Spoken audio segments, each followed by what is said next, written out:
నంద్యాలలో సిపిఐ ధర్నా medical మాఫియాను అరికట్టాలని demand. నంద్యాలలో medical pharma మాఫియాకు వ్యతిరేకంగా సిపిఐ నాయకులు ఆందోళన చేపట్టారు. పార్టీ కార్యాలయం నుండి డిఎంహెచ్ఓ ఆఫీస్ వరకు ర్యాలీ నిర్వహించి నిరసన తెలిపారు. ఈ సందర్భంగా వారు మాట్లాడుతూ స్థానిక సర్వజన ఆసుపత్రిలో ఆధునిక వైద్యం అందించకుండా చిన్న చిన్న కేసులను కూడా కర్నూలుకు రిఫర్ చేయడంపై మండిపడ్డారు. పేద ప్రజలకు నాణ్యమైన వైద్యం, మందులు ఉచితంగా అందేలా ప్రభుత్వం వెంటనే చర్యలు తీసుకోవాలని డిమాండ్ చేశారు. అనంతరం ఆసుపత్రి అధికారులకు వినతి పత్రం అందజేశారు.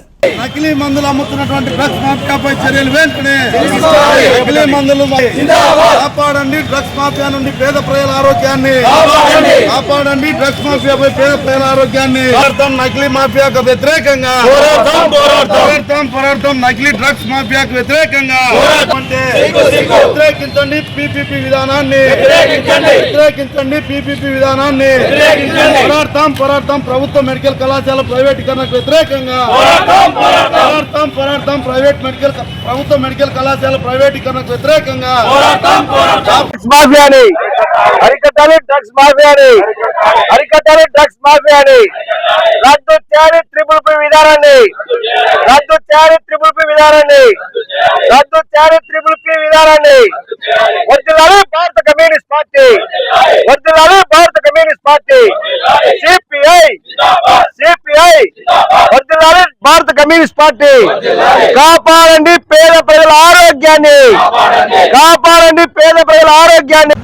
భారత కమ్యూనిస్ట్ పార్టీ సిపిఐగా పేద ప్రజల ఆరోగ్యాన్ని కాపాడాలని, పేద ప్రజల ఆరోగ్యమే మహాభాగ్యంగా చెప్పుకునేటువంటి పేద ప్రజల ఆరోగ్య డే ఈరోజు మెడికల్ మాఫియా ఈ రాష్ట్రంలో పెను విషాదంగా మిగిల్చేటువంటి ప్రభుత్వ ప్రైవేటు మెడికల్ కాలేజీలని ఈ రాష్ట్రంలో 17 కాలేజీలను తీసుకొని వస్తే 17 కాలేజీలని ఈరోజు ప్రైవేట్ పరం చేయాలని ట్రిపుల్ పి విధానాన్ని తీసుకొని వచ్చి పేద ప్రజలకు వైద్యాన్ని దూరం చేయాలని చూడడం దుర్మార్గమైనటువంటి చర్య. దీన్ని జగన్మోహన్ రెడ్డి ప్రభుత్వంలో ప్రైవేట్ కాలేజీ తీసుకొస్తే ఈయన అదాని కంపెనీకి, ఫార్మాసిస్ట్ కంపెనీలకి ఈ రాష్ట్రంలో ఉన్నటువంటి భూముల్ని, నీళ్ళని, ప్రభుత్వ యంత్రాంగాన్ని తాకట్టు పెట్టాలని చూస్తా ఉన్నాడు. దీన్ని వ్యతిరేకిస్తా ఉన్నాం.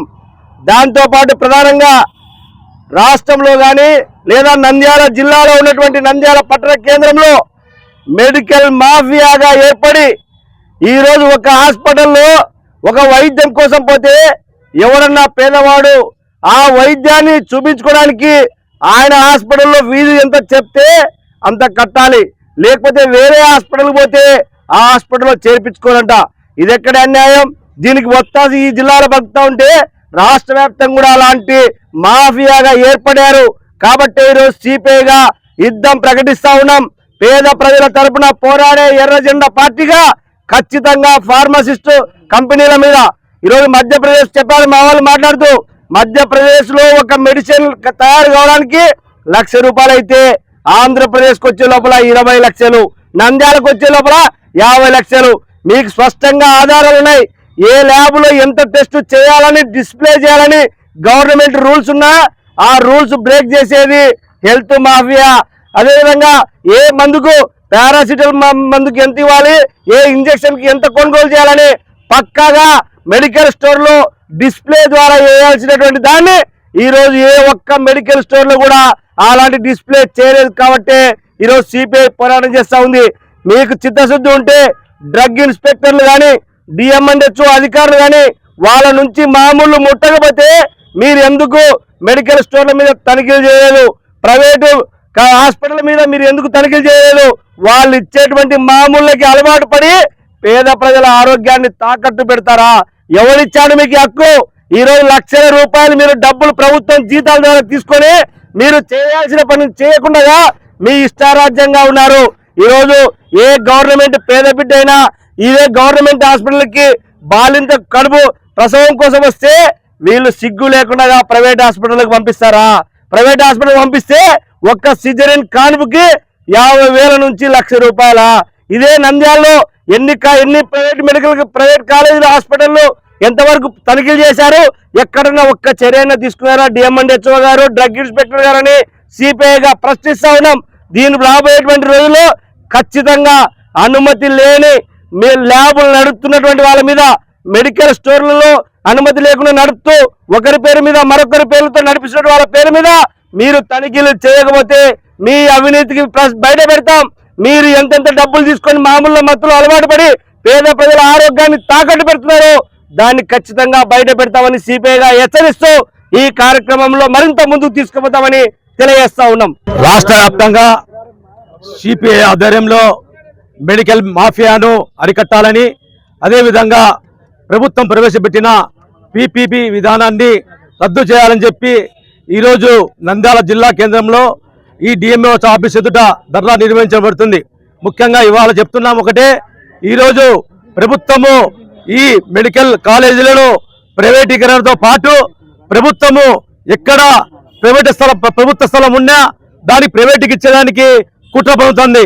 అదేవిధంగా ఇవాళ డ్రగ్ ఇన్స్పెక్టర్గా ఉన్న ఈ జిల్లాలో ప్రతి మెడికల్ షాప్ నుండి 3,000 రూపాయల లాగా ఈ మెడికల్ సంబంధించిన డ్రగ్ ఇన్స్పెక్టర్కు అందడం వల్ల ఇవాళ ప్రతి మెడికల్ షాప్ లో చూస్తుంటే నకిలీ మందులు అమ్ముతున్నారు. అదేవిధంగా ఈ ప్రైవేట్ హాస్పిటల్కి పోతే రక్త పరీక్ష అంటూ, అదేవిధంగా ఎక్స్రే, ఈసీజీ అంటూ ప్రజలు భయాబంతులు చేస్తున్నారు. ఈరోజు ప్రైవేట్ హాస్పిటల్కు పేదవాడు పోవాలన్నా వారికి 1,00,000 రూపాయలు లేని ప్రైవేట్ హాస్పిటల్ పోదు. అదే ప్రభుత్వ ఆసుపత్రికి వస్తామా, ప్రభుత్వ ఆసుపత్రిలో కూడా వాళ్ళను సరిగా చూడకుండా పోవడంతో వాడు ప్రైవేట్ హాస్పిటల్కి వాళ్ళు పోతున్నారు.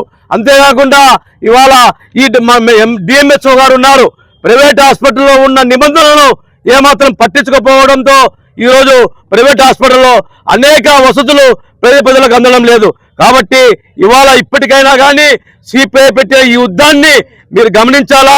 డిఎంహెచ్ఓ గారు ఈ ప్రైవేట్ హాస్పిటల్ పైన అదేవిధంగా మెడికల్ షాపుల పైన మీరు తనిఖీలు చేయకపోతే రాబోయే కాలంలో సిపిఐ పార్టీ ఆధ్వర్యంలో ప్రతి మెడికల్ షాప్కు మేమే పోతాం, ప్రతి ప్రైవేట్ ఆసుపత్రికి పోతాం, అదేవిధంగా ల్యాబ్ల మీద కూడా దాడులు చేస్తామని చెప్పి ఈ సందర్భంగా తెలియజేస్తున్నాం.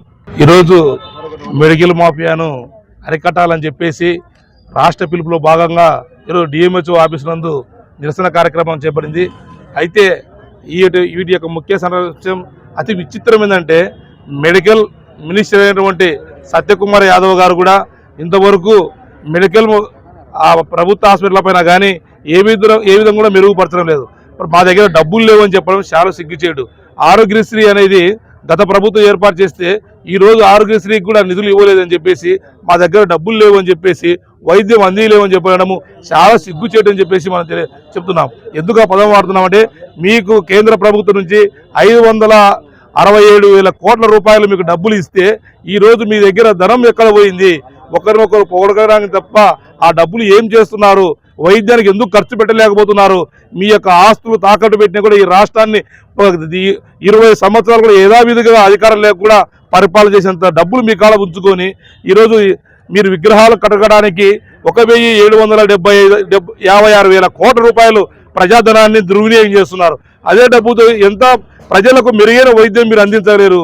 కానీ ఈరోజు మీరు విగ్రహాలు కట్టుకోండి, మీ యొక్క ఎమ్మెల్యేలతో ఎంపీలు అందరూ కలిసి తలా సందాలు వేసుకొని ప్రజాధనంతో కాకుండా కడితే చాలా బాగుంటుంది. కానీ ఈరోజు మీరు ప్రజాధనాన్ని ఈ విధంగా దుర్వినియోగం చేస్తూ ప్రజలకే ఆరోగ్యమే శ్రీరామ రక్షగా భావిస్తాం. కానీ ఈరోజు ఒక మెడికల్ స్టోర్ లేకపోతే ఒక టాబ్లెట్ యొక్క విలువ 50 పైసలు మాత్రమే ఉంటుంది. కానీ అదే టాబ్లెట్స్ కొనడానికి పోతే, ఉదాహరణకు ఇప్పుడు పారాసిటమాల్ డోలో 6 టాబ్లెట్ తీసుకుంటే 3 రూపాయల నుంచి 5 రూపాయల వరకు అమ్ముతున్నారు. కానీ అది పడేది 50 పైసల నుంచి 30 పైసల రూపాయలు. కానీ ఇట్లా చూసుకుంటూ పోతే అదేవిధంగా సెలైన్ బాటిల్ 18 రూపాయల నుంచి 20 రూపాయలు మాత్రమే ఉంటుంది. కానీ ఈరోజు హాస్పిటల్ తగ్గట్టుగా 100 రూపాయలు, 150 రూపాయలు, 240 రూపాయలుగా ఈరోజు ఏర్పాటు చేసి ఈరోజు డబ్బులు వసూలు చేయడం జరుగుతుంది. అంటే వీటికి మెడికల్ స్టోర్లకు ఏ మాత్రం సర్టిఫికేట్స్, ఫార్మసీ కానీ ఫార్మ్ డి కానీ సర్టిఫికేట్ లైసెన్స్ లేకపోయినా ఈరోజు పుట్టుకొడుగుల్లా పుట్టుకొస్తున్నా కూడా ఇక్కడ డ్రగ్ ఇన్స్పెక్టర్ కానీ డిఎంహెచ్ఓ అధికారికి కానీ చీమ కూట్టినట్టుగా ఉండదు. ఎందుకంటే వాళ్ళకు మామూలే ముఖ్యము. ప్రజా ఆరోగ్యం అనేది ఎటువంటి నాశనం అయిపోయినా వాళ్ళకి ఎటువంటి సంబంధం లేదు. లక్షలాది రూపాయలు మీరు జీతాలు తీసుకుంటూ ఈరోజు ప్రైవేట్ హాస్పిటల్కు హాస్పిటల్కు మీరు ఇంత వైద్య అధికారులు ఉండి కానీ స్థానిక ఉండే ప్రభుత్వ అధికారులు కానీ ఒకరన్నా ఒక మెడికల్ స్టోర్ని సీజ్ చేశారా? ఒకరిపైన చర్య తీసుకున్నారా? ఒక విజిట్ అయినా చేశారా? కానీ ఈరోజు ప్రైవేట్ హాస్పిటల్ పేద రోగులు ఎంతో మంది వస్తున్నా కూడా refer to Kurnool, refer to private hospital అని చెప్పేసి రాస్తున్నారు తప్ప ఇంతవరకు కూడా మీరు ఇంతవరకు కూడా మీరు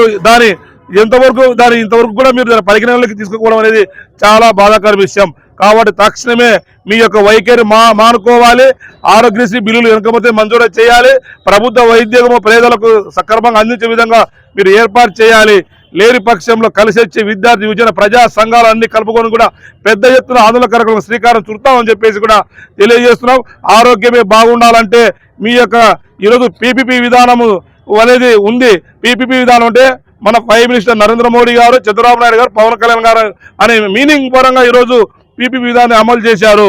అది మీకు సంకలం కొట్టుకోవడానికి తప్ప ఈరోజు ఎంతసేపు ప్రజలకు పేద విద్యార్థులకు వైద్యం అందే విధంగా లేకపోవడం అనేది చాలా బాధాకర విషయం. ఇప్పటికైనా మీ యొక్క అభినందన సభలు పెట్టుకుని ఒకరొకరు పొగుడుకునే దానికి 500 నుంచి 1000 కోట్ల రూపాయలు ఖర్చు చేసే ధనాన్ని మీరు ఒక వైద్య కళాశాల ఏర్పాటు చేయడానికి ఎందుకు ఉపయోగించలేకపోతారు? ఎందుకు ప్రైవేటీకరణ చేస్తారు? కాబట్టి తక్షణమే మీరు ప్రైవేటీకరణ మానుకొని తక్షణమే వైద్య కళాశాలను కూడా మీరు ఏర్పాటు చేసి పేదవాళ్ళకు కూడా అందే విధంగా మీరు చేయాలని చెప్పేసి కూడా తెలియజేస్తాను. నాగరాముడు, ఏఓఎఫ్ జిల్లా కార్యదర్శి. ఆరోగ్యమే మహాభాగ్యము అన్నట్టుగా ప్రభుత్వ ఆరోగ్య వైద్యశాలను ఏర్పాటు చేయడం జరిగింది. అంటే దీనిని అదుగా చూసుకొని గవర్నమెంట్ హాస్పిటల్ అయితేనేమి, ప్రైవేట్ హాస్పిటల్ అయితేనేమి దీనిని ఒక మాఫియాగా ఏర్పాటు చేసుకుని దందాలు సాగిస్తూ ఉన్నారు. దీనికి కేర్ ఆఫ్ అడ్రస్గా మధ్యప్రదేశ్లో నిన్ననే బయట వెలుగులోకి వచ్చింది. ఈ యొక్క మెడికల్ పడేది అక్కడ 1,00,000 రూపాయలు అయితే ఇక్కడ 5 నుంచి 10 లక్షల వరకు అమ్ముతున్నారని, మరి ఈ లక్షల దోపిడీని అరికట్టడానికి ప్రభుత్వం ఏ విధంగా చర్య తీసుకుంటుందో ప్రభుత్వమే దీనికి సమాధానం చెప్పాలి. ప్రజల ఆరోగ్యాన్ని పట్టించుకున్న సిపిఐ పార్టీ ఈరోజు రాష్ట్ర వ్యాప్తంగా మెడికల్ మాఫియాపై ఒక యుద్ధం చేయడానికి పూనుకున్నది. కాబట్టి ప్రజల ఆరోగ్యాన్ని కాపాడవలసిన వైద్యులు ఈ యొక్క దందాను అరికట్టకపోతే భవిష్యత్తులో కూడా తీవ్ర పరిణామాలు ఎదుర్కోవాల్సి ఉంటుంది. పర్మిషన్ లేని మెడికల్ షాపులకు కూడా డిఎంహెచ్ఓ గారు తర్వాత వాళ్ళ మామూలు మత్తులు మునిగిపోయి ఈ యొక్క దందా నడుస్తూ ఉంటుంది. ఒక ఏజెన్సీని కూడా నంద్యాల జిల్లాలో పట్టుకున్న పాపాన పోలేదు. కాబట్టి ఇది పెద్ద మాఫియా. ఈ మాఫియాను అరికట్టడానికి ఏ రాజకీయ నాయకులు కూడా ముందుకు రాలేకపోగా ఎందరో ఈ యొక్క ప్రైవేట్ హాస్పిటల్లో చూపించుకొని ప్రాణాలు పోగొట్టుకొని శవాన్ని కూడా ఇంటికి తీసుకోలేని పరిస్థితుల్లో సిపిఐ పార్టీ చెల్లించి ఈ యొక్క యుద్ధం ప్రకటించింది. ప్రజలు కూడా సహకరించాలి. ఏ హాస్పిటల్కి అయితే మనం వెళుతున్నామో ఎందుకు ఆ రిపోర్ట్లు ఇస్తున్నారో, అధిక ఫీజులు ఎందుకు వసూలు చేస్తున్నారో కూడా ఇది ప్రజలకు వివరించడానికే తెలియజేస్తున్నాం. అదేవిధంగా ఈ యొక్క యుద్ధ మాఫియాను అరకట్టకపోతే భవిష్యత్తులో తీవ్ర పరిణామాలు ఈ యొక్క పార్టీ తరఫున చేస్తామని కూడా హెచ్చరిస్తూ ఉన్నాం. వివిడి న్యూస్ టీవీని తక్షణమే సబ్స్క్రైబ్ చేసుకోండి. నోటిఫికేషన్ కోసం మరిన్ని అప్డేట్స్ కోసం ప్రతి ఒక్క కుటుంబానికి ఉచిత ప్రకటనలు వచ్చే విధంగా మీకోసం మీ ముందుకు వివిడి న్యూస్ టీవీని ఏపీ 5 నందు 99వ ఛానల్ మరియు యూట్యూబ్ నందు వీక్షించెదరు.